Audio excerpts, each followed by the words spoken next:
and had a violin pickup mounted on the motor, so that when she went out on stage to do Butcher Baby, that went through a PA.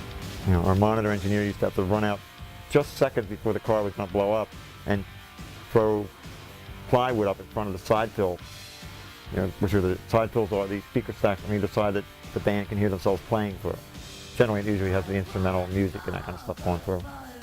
And we thought the volume going into the mic was making the speakers blow up, you know, like jump out, because they would literally, after the show got done, the speaker cone would be smashed against the grill cone with the imprint of the wire on it that it had hit there so hard.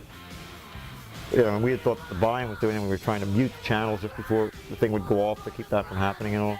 And as it turns out, it was the rush of air from the explosion going into the hole, which are called ports on speaker boxes. There's holes where air can get around behind the speaker for the speaker to move in and out. That's all speaker principle. But the point of the matter is that the air would rush into these ports and force the speaker to jump forward right out of its little riding gap and smash itself against the screen in front.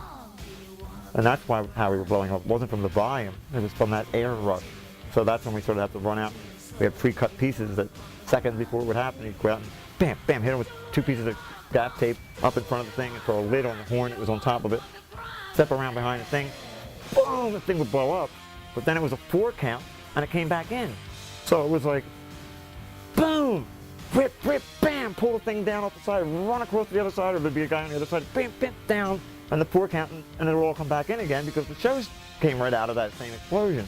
So there couldn't be any downtime while the speakers weren't up and working, but they couldn't be up and working while it was blowing up.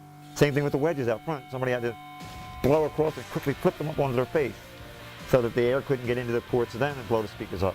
So you had 1, 2, 3, 4, 5, 6 wedges, 2 side fills, and 2 horns that all had to be covered and uncovered just before the explosion and immediately following the explosion.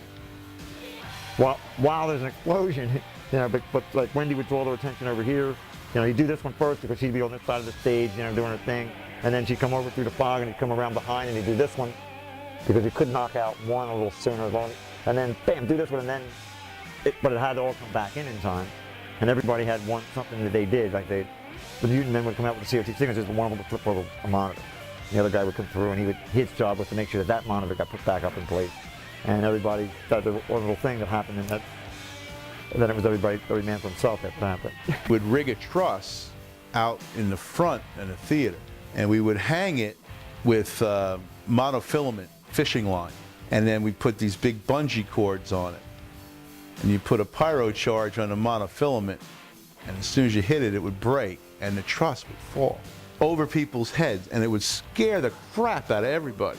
But it never, you know, it would fall, but it would stop. Lighting trusses falling out of the ceiling with sparks flying and stuff, which were all pyro charges, but, you know, magnesium charges to throw sparks and other charges to throw light, and triggered to like, blow up, and the things start to fall. So, you know, one would blow up, it would draw your attention up to it, because something just blew up in the air. You'd look towards it, then the other 2 would go as the thing started to fall.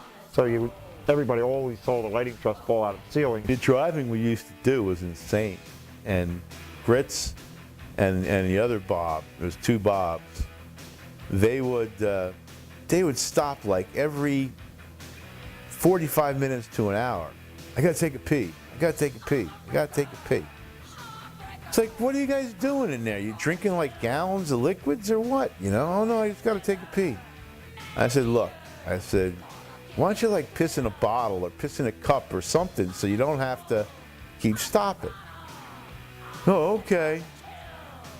So we're driving one night, and me and Mike are sitting in the front of I'm driving the van, and Grits is driving the truck.